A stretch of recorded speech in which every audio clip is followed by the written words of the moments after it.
Historically, most white large businesses are going to hire their friends, which usually tend to be white. So now we're going back to where we were pre 1965.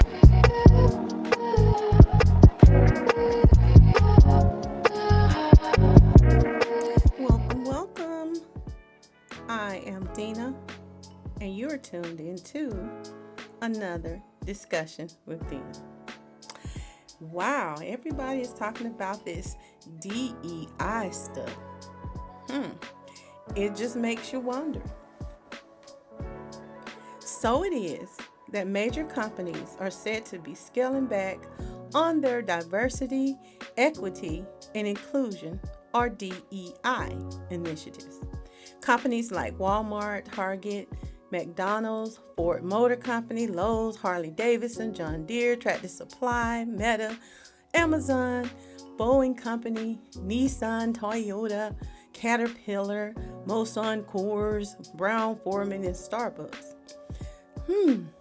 That is so interesting because when you look at the word or the acronym DEI, it's like who in their right minds would not want to give everyone an opportunity? Wouldn't you want to be equitable to everybody? And a diverse workforce is not a bad thing. And you want, I don't know what initiative they were shooting for, but it seems to be a good idea. But I want to know what exactly is this DEI, because it's like it popped up a few years ago, specifically under Biden. And as we know, sometimes with titles and slogans and words or acronyms like DEI, it is purposely made to be used interchangeably by the powers that be. That way, its meaning and to whom it is meant to be referred to can be changed on a whim according to who chooses to use it and how they choose to use it. We have a graphic here, HHS, Health and Human Services. They requested $113 million. That's for fiscal year 2024. And that was for training for diversity. The Department of Labor, you see there, $515,000. That request was to hire 2 full-time employees and also to support other DEI programs at the agency. And then the State Department, we know that they requested some $73.6 million. That was for DEI for 2025. And Department of Defense, they got back to us. They sent us data. 50.9 million is what they asked for DEI activities. That is a lot of money. Wow. But DEI, diversity, equity, and inclusion, are said to be organizational frameworks, which is supposed to promote fair treatment and participation of all people, particularly groups who have historically been underrepresented, are subject to discriminations on the basis of identity or disability. Those are interesting words to use. But it sounds good. But check this out. I started to hear this term under the previous administration, and I would hear it often when it was referring to or promoting LGBT or gay acceptance, when they wanted to have non-traditional lifestyles seen and made a part of everyday lifestyle. That is when I started hearing this DEI stuff. It was like a way of pushing it on society and making it acceptable. Now, in this case, diversity is supposed to refer to the include gender, ethnicity, sexual orientation, disability, age, culture, class, and religion, or opinion. I mean, hearing that sometimes make it kind of suspect. And equity, of course, refers to fairness and justice, such as compensation or substantive equality. It is supposed to focus on societal disparities and allocating resources and decision-making authority to groups that have historically listen to that word, have been historically disadvantaged, and taking into considerations a person's unique circumstances, adjusting treatment accordingly so that the end result is equal. Finally, inclusion refers to creating an organizational culture that creates an experience where all employees feel their voices will be heard and a sense of belonging and integration. Wow. But you ever hear these words and wonder, who did this come from? Who made this up? So companies started this thing called diversity training. It's said to be a form of corporate training. But with all of this said, would not the Civil Rights Act of 1964 take care of all of that? It did make discrimination based on race, color, religion, sex, and national origin illegal in employment. So why would you need a DEI? But as always, what was meant to right the wrong of denying basic rights to Black people is used to push other people's agendas. It was Black people who were discriminated against, who were denied employment. It was Black people, the descendants of slaves in America, who were denied opportunities to enroll in educational institutions. They were limited on what kind of work they could do, what jobs they could even apply for. And most of all, there was no fairness in the pay, in the positions they had to take, or even how they were treated on these jobs. Even though America was created on the backs, it was built on the backs of our Black ancestors. And even after slavery was over, they say there's no more slavery, but they still wanted to make sure to keep these Black people, their descendants, as underclass citizens, second-class citizens. So they purposely denied Black people access to many jobs. They limited the type of employment.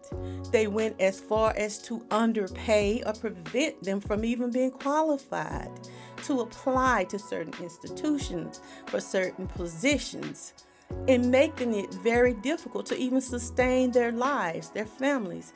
This is the crap our people had to deal with. And not to mention the purposeful denial of Black people when it came to entering or even applying to go to certain educational institutions. You just weren't allowed to do so, even in specific fields of study. This is America's history. And if it disturbs your soul or your mind to hear it, it really should. We don't need to sugarcoat this reality to make anyone feel better. So if you have a problem with knowing this, you'll just have to find a way to deal with it. Now, every aspect of life was purposely made harder for Black people. And these are the people who descended from the slaves in America that I am referring to. So this society built on the backs of Blacks that were enslaved, people who were subjugated. These people created and built a country that denied them the same rights and opportunities that they gave or privileged their white citizens with. That is just the facts. A systemic denial of basic human rights to the Black descendants of slaves. It was purposely done. Now, eventually it evolved into this Jim Crow, which meant the denial of still basic resources that Caucasians had access to. Again, educational institutions, jobs, schools, banking institutions, restaurants, and forms of income, limiting where we could eat, live, shop. And it was again done on purpose. This is what we often forget. So along come people who say enough is enough. We deserve these rights, these opportunities, and certain privileges. The same privileges that are given to white America. So our people fought for these rights, and ever since these rights were passed, everyone has managed to use our struggle to climb up and benefit from while still leaving us on the bottom of the totem pole. Every group uses the gains that Black people fought for and won as their stepping stone. And this is no difference. Now, here we are again with this DEI confusion to some. Now, we can continue to pretend like we don't know or understand what is behind this agenda. And if you choose to, that is perfectly fine. That is your choice. But to try and compare the DEI as to say that somehow Black people were given privilege over others is a pure lie. Because it's just not true. I'm just going to call this what it is. It's a big lie. In fact, DEI is most problematic because it's being purposely pushed to imply this. We all know that it's a lie. It's an excuse. It is a wolf in sheep clothing. This was basically promoting LGBT. So why are we hearing that Target, Walmart, and other retailers are claiming no more DEI hires, but you're seeing Black people and Black products on the front line that are up, that people are talking about, or they're trying to justify not continuing these products? For instance, Target, of all retailers, you're really showing what's under your skirt. How in the heck is showcasing or offering goods and products from Black companies classified as DEI? It's a company. Would that imply that white companies are the standard? That sounds a lot like the racism of old. Do you not have Black customers and offer goods and services that are available exclusively to Black people?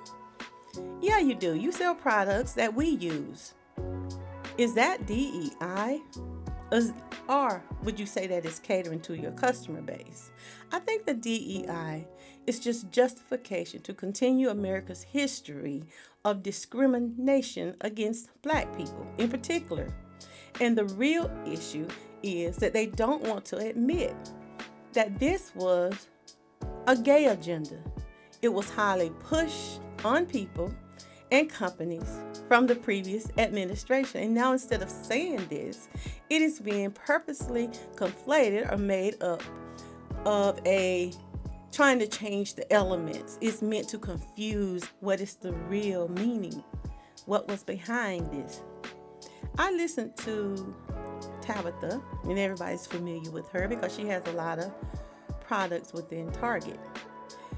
And I listened to what she had to say, and it really got my brain, my wheels just thinking. And it made it very clear to me about what we are observing and what we have observed in the past, and what it is that we should be doing as a Black community, people who offer goods and services to Black people, are offering goods or services to people in general, everybody. There are some things that we want in life, and there are opportunities out here, but sometimes you can see it, you want it, but you don't want to do the work that it takes to make it a reality. Your products can continue to sell even if it is no longer offered through Walmart or Target. Why can't you get your own company or start one, or ask other Black companies, are they interested in carrying those things? We give these companies like Target and Walmart too much of our money, our power, and our resources. And as the Honorable Elijah Muhammad said, it is best we do for self and kind. Why can't there be a competitive company to target? You can even collaborate with other Black people or companies to develop your products and offer it to consumers. We don't have to sit around and allow companies like Target and Walmart or any other company that take our money and our funds and try to use things like this as an excuse to not employ us. I don't even see how you could justify employment versus the products that are offered by Tabitha. Because usually what these companies do, they simply find a person who is, or a personality that people like and support, and they simply use their own products and put their names on it. Not saying this is what they done, but this is what they will do. They will put your name on furniture, clothes, dishware, all types of items, because it is the money, the revenue that comes from seeing you, because they see you as a personality. People like you and they're going to buy the product if your name is on it. What is wrong with selling those same products in other areas besides the ones that choose to use race instead of being honest about what it is that D.E.I. actually stood for and how it came about? We know it, but we can't continue to make excuses as to why we keep allowing these people to do these things to us. Building for ourselves has to start somewhere. We cannot keep sitting back and allowing these people to disrupt our lives, our livelihood, and control where we live, what we do, what we earn, or how we do business.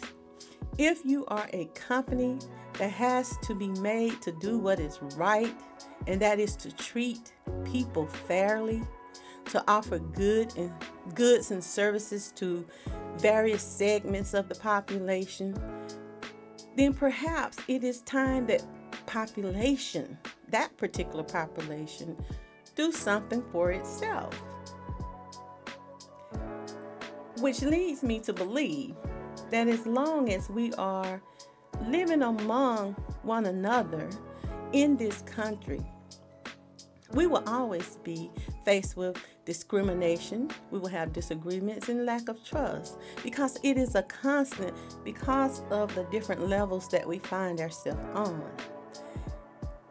especially when it comes to a group that continues to benefit from the tonnage earned from Black subjugation and forced labor in America. Oftentimes we have to be reminded that these are the descendants of those whom enslaved and subjugated our ancestors. And they continue to maintain their ancestors' mindset for the most part. Many, I can't say all, but that mindset continues, and you can hear it sometimes when they're speaking, because they take no responsibility for Black subjugation by their ancestors or the benefits they receive as a result. It was passed down to them. So this anti-Black sentiment is still very well alive within many of them. So they have no reason to not discriminate. And if you notice, there is a continued even denial of basic resources to the descendants of slaves, whether it's natural and financial. It's something that I wholeheartedly believe will not change, because as long as there is a debt of reparations and restitutions that is owed to us, and they have no desire, no need, or can even see where they were wrong at, we cannot live peacefully and without dealing with some of these issues that we are dealing with today. And that's that public opinion is firmly against federal reparations for the descendants of slaves.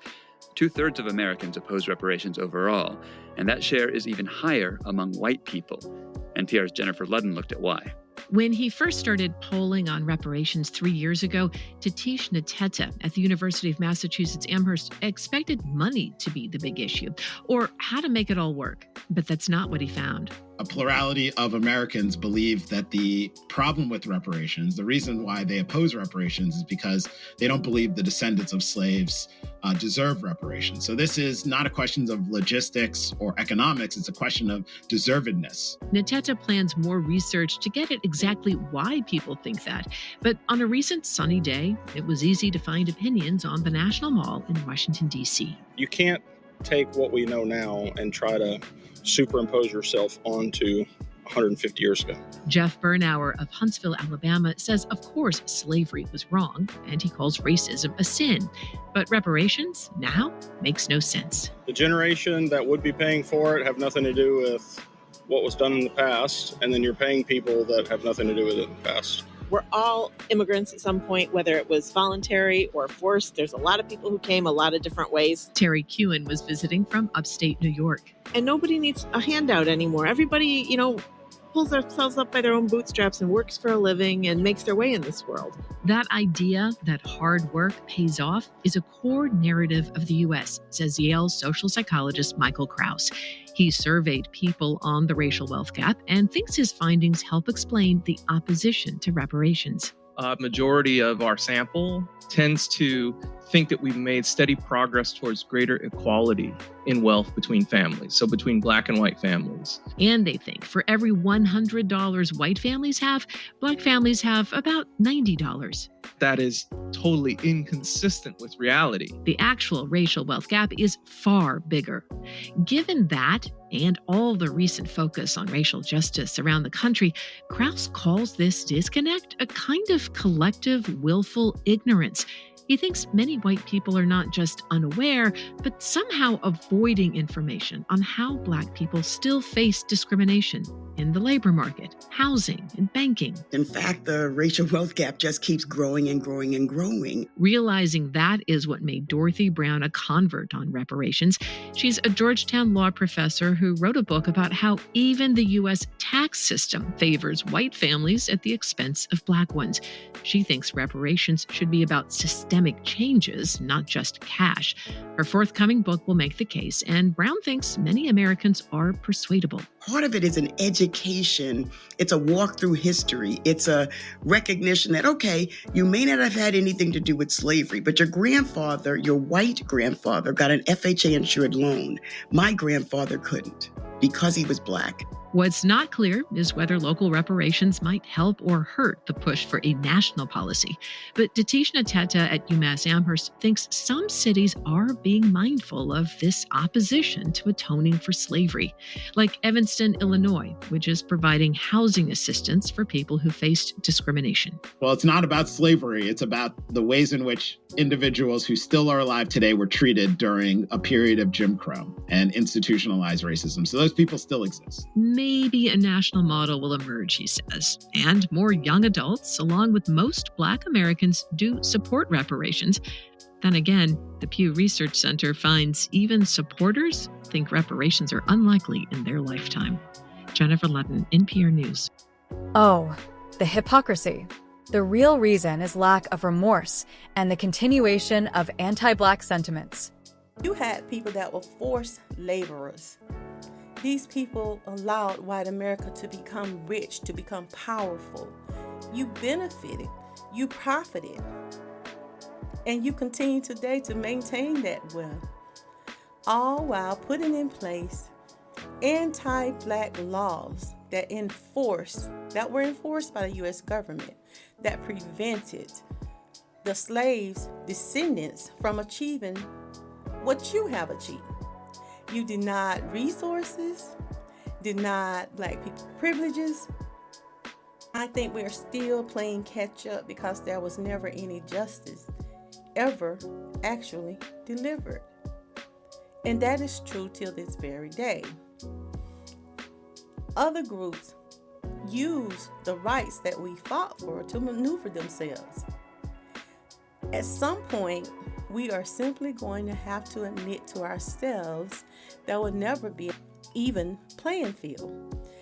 If we want an even playing field, we're going to have to create it ourselves. As long as the resources and opportunities are unequal in America, we can't call it an even playing field. So we must be able to create our own playing fields and stop expecting a tiger to change his stripes. And I further believe that Target and all of these companies that claim to be scaling back on DEI initiatives is nothing more than a front to hide the fact that they do not want Black businesses, Black products highlighted. Because let's be honest, many times these are popular people, as I've said, who have thrown their names behind a particular product. And because they've done so, that product moves off the shelf. We purchase those products. They just, many times I feel, don't want to see Black people in certain positions in this society. Because if the product is good and profitable, it will without a doubt move. And they know this.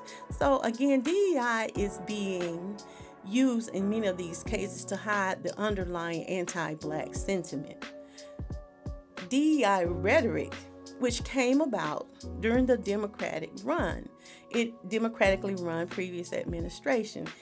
And it was an affront to place LGBT people in the forefront, not so-called Blacks, but gays. All of a sudden, it's a Black thing now. But who really controlled this narrative to begin with? It wasn't me or you. It is nothing more than a distraction from the real, true DEI benefactors. And we know who they are because they've always been here. They are the Caucasian. These are white people. You are the real DEI benefactors.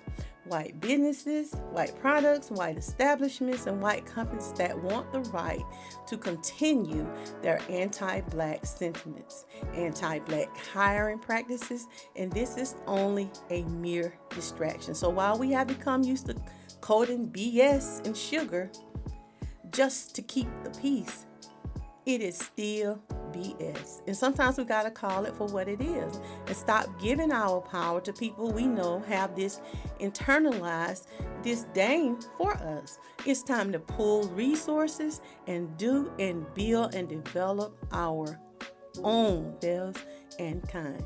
Now, I know some of y'all knee deep in snow country, and that is your business. That is your business. However, regardless, at some point, Black people, you are going to have to come to grips with the fact that this country changed parties, but the mentality and the sentiments are still very much the same. Just gotta face the truth of the time and what must be done. Now tell me what you think of this DEI topic of conversation. Is it just another front or distraction to hide the real contempt or anti-Black sentiments? Subscribe and leave me your comment. And join me for another discussion with Dena, Saturdays at 1 p.m. Ta-ta!